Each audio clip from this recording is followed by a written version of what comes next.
Here I am to worship, here I am to bow down, here I am to say that you're my God. You're altogether lovely, altogether worthy. 샬롬, 2021년 10월 11일 아침입니다. 오늘도 말씀과 동행하며 거룩한 리듬으로 살아가시는 푸른나무교회 성도님들이 되시기를 바랍니다. 은혜 아니면 살아갈 수가 없네. 함께 찬양하시겠습니다. 은혜 아니면 살아갈 수가 없네. 호흡마저도 다 주의 것이니 세상 평안과 위로 내게 없어도 예수 오직 예수뿐이네. 은혜 아니면 살아갈 수가 없네. 호흡마저도 다 주의 것이니 세상 평안과 위로 내게 없어도 예수 오직 예수뿐이네.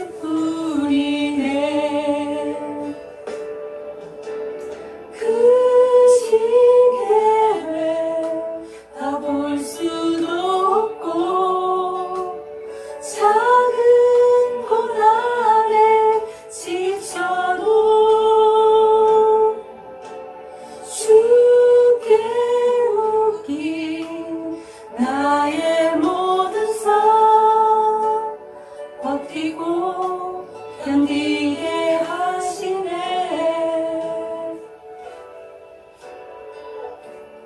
은혜 아니면 살아갈 수가 없네. 나의 모든 것 다 주께 맡기니 참된 평안과 위로 내게 주신 주 예수 오직 예수뿐이네.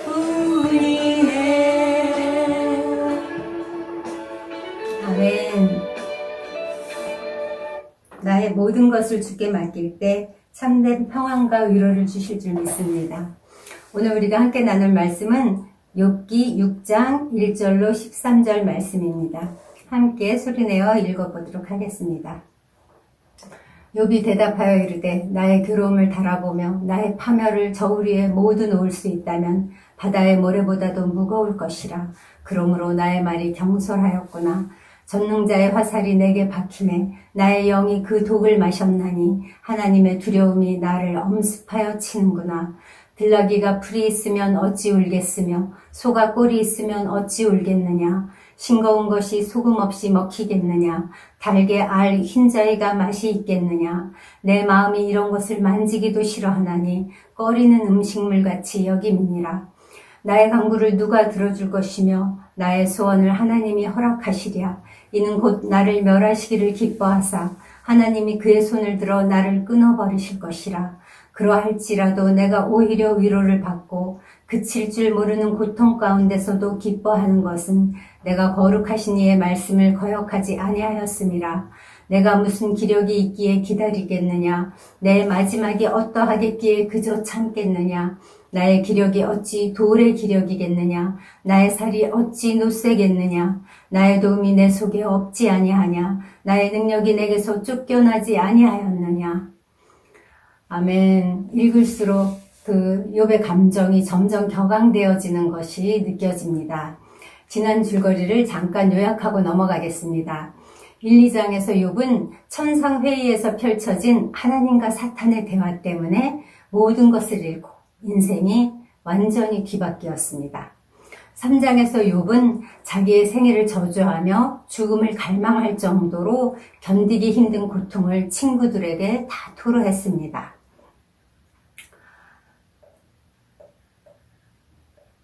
그런데 4, 5장에서는 엘리바스가 그런 욥에게 네가 환난을 당하더니 사람이 바뀌었구나. 악하고 어리석은 사람은 꼭 망하는 것이 세상의 이치다. 그러니 겸손히 하나님께 용서를 구해라. 하나님은 화도 주시지만 복도 주시는 분이다 라면서 욥을 훈계했습니다. 엘리바스의 말은 인간 세계의 보편적인 원칙인 인과응보의 원칙을 따라 따른 말이었습니다. 엘리바스의 말은 그럴듯했지만 그러나 인과응보의 원리는 복음은 아닙니다. 하나님은 세상의 법칙인 인과응보의 법칙에 따라 그분의 구원을 이루어 가시지 않습니다. 하나님은 원인이 없는 곳에서 결과를 만들어내시는 하나님의 지혜로 구원을 완성시켜 가십니다. 우리의 신앙생활도 바로 그 은혜의 원리에 의해서 이끌려가는 삶입니다. 그래서 우리는 시작할 때 방금 불렀던 은혜 아니면 살아갈 수가 없네 라는 고백처럼 우리는 이 기독교는 은혜의 종교입니다. 행위나 공로의 종교가 아닌 은혜의 종교입니다. 다만 구원받은 성도가 그 받은 은혜가 너무나 감사하고 감격해서 지금까지 자기중심적인 삶을 살았다면 이제부터는 하나님의 뜻대로 사는 삶을 그렇게 살아감으로써 행위가 그 열매로 뒤따르는 그런 것이 기독교입니다. 오늘 본문 6장부터 7장까지는 엘리바스의 변론에 대한 욥의 대답입니다. 욥은 전혀 기죽지 않고 오히려 더 강력하게 자기의 억울함을 피력합니다. 친구라면서 자기의 상황을 조금도 이해해주지 않고 공감해주지도 않는 엘리바스를 비난합니다. 친구들에 대한 실망감과 자기의 슬픔에 대한 그 비통을 역력하게 드러내면서 욥은 말을 하기 시작합니다. 나의 괴로움을 달아보며 나의 모든 파멸을 저울 위에 모두 놓을 수 있다면 바다 모래보다도 무거울 것이다.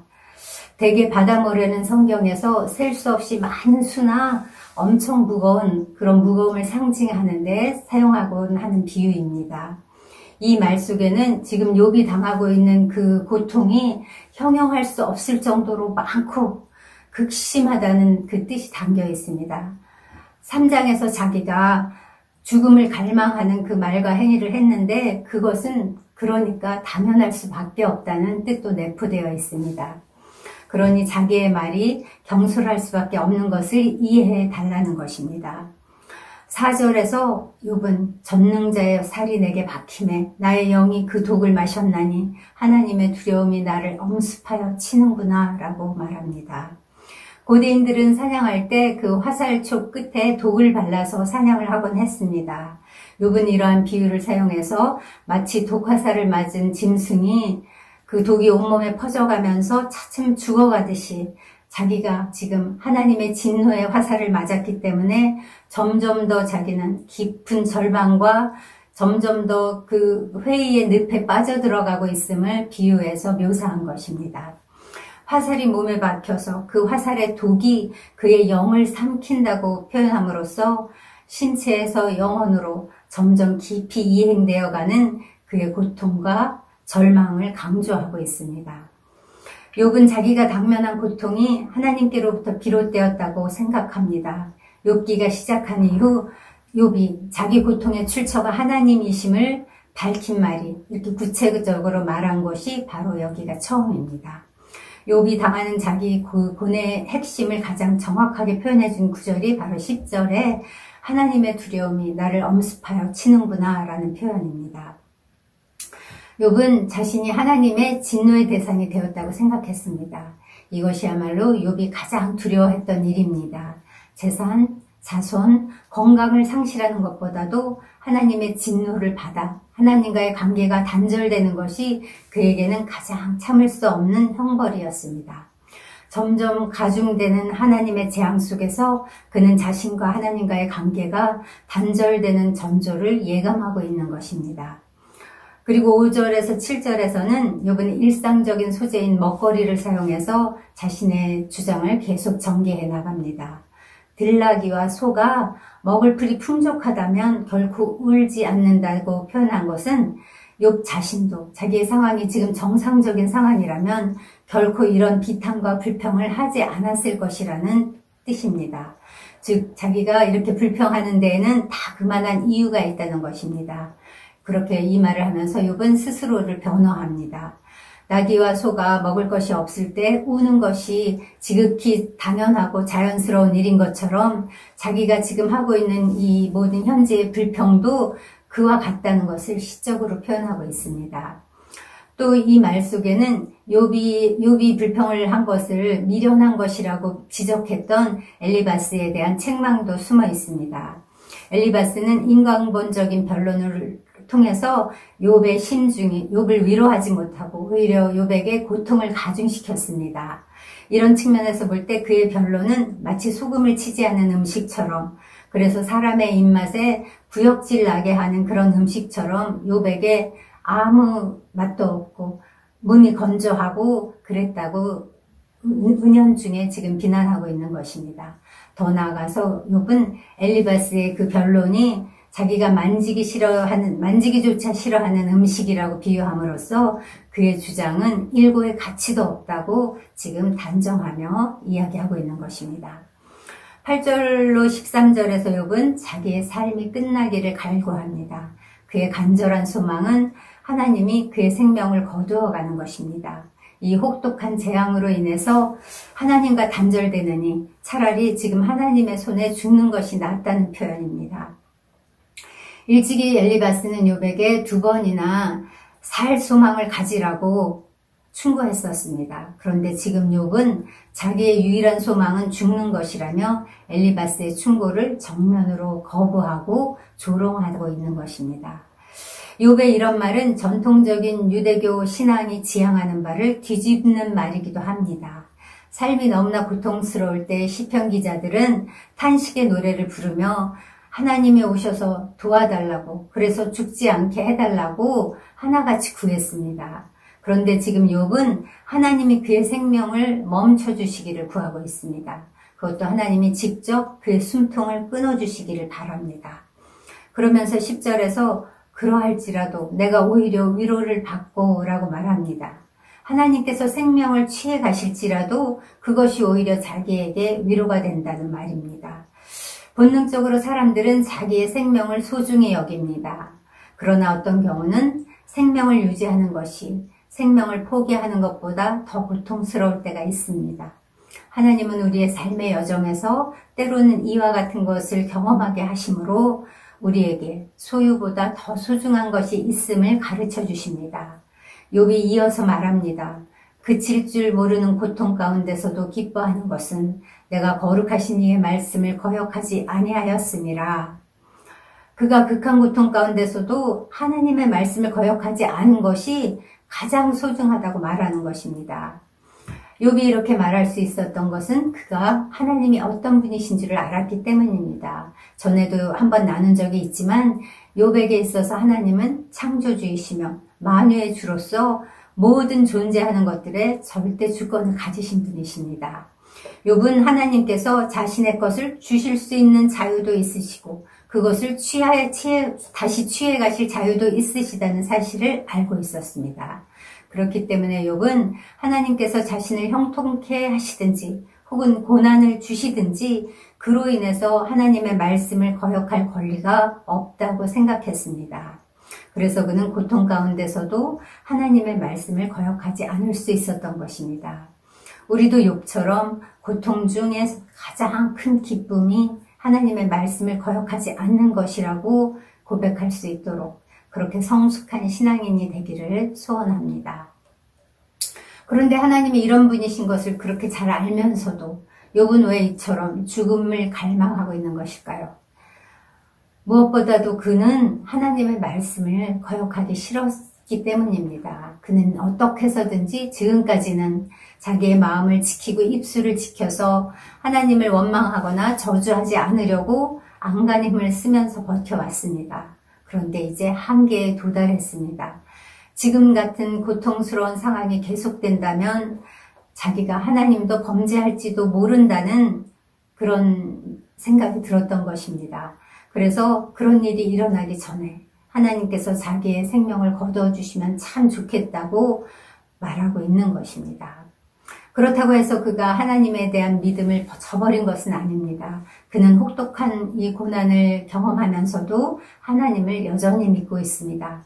다만 그가 경험한 일들이 그동안 자기가 알고 의지해왔던 그 선하신 하나님에 대한 지식과 이해를 완전히 혼돈에 빠뜨렸습니다. 그에게는 이 혼돈을 해결할 만한 지혜나 능력이 없었습니다. 그래서 욥은 나의 도움이 내 속에 없지 아니하냐, 나의 능력이 내게서 쫓겨나지 아니하였느냐 라고 말합니다. 이것은 욥이 이 삶의 위기를 해소할 능력이 자신에게 있지 않음을 토로하는 것입니다. 영적으로도 체력적으로도 그는 완전히 방전된 상태에 처해 있음을 고백하고 있는 것입니다. 자신도 해결할 수 없는 이 혼란 속에서 하나님께 죄를 짓느니 차라리 이 순간 하나님을 믿는 성도로서 생을 마감하고 싶은 게 그의 소원이었을지도 모릅니다. 그렇다고 해서 여기서 욥이 자살을 고려하는 것은 아닙니다. 욥은 여전히 죽음을 갈망하고는 있지만 그 가운데서도 그 죽음의 주권조차도 하나님께 있음을 명백히 고백하고 있습니다. 인간의 생사를 좌우할 수 있는 분은 오직 하나님 한 분이라고 그는 철저히 인식하고 있습니다. 이러한 인식이 없었더라면 아마 그는 인내의 한계에 봉착해서 어쩌면 자살을 했을는지도 모릅니다.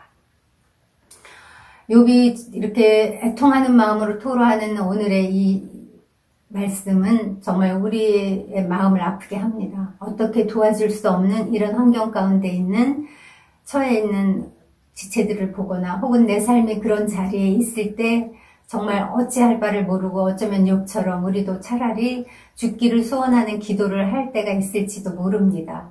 그러나 여기서 욥이 간과하고 있는 것이 한 가지 있습니다. 만일 그가 진짜 자기의 고백처럼 완전히 방전돼서 밑바닥을 쳤다면 이제부터는 올라가는 일만 남았다는 사실입니다. 그 바닥을 치면 우리의 삶에서 그렇게 완전히 바닥을 치면 그때로부터 우리는 올라가는 일만 남아 있습니다. 하나님이 여전히 우리와 함께 하시며 우리를 다시 회복시켜 주실 것입니다.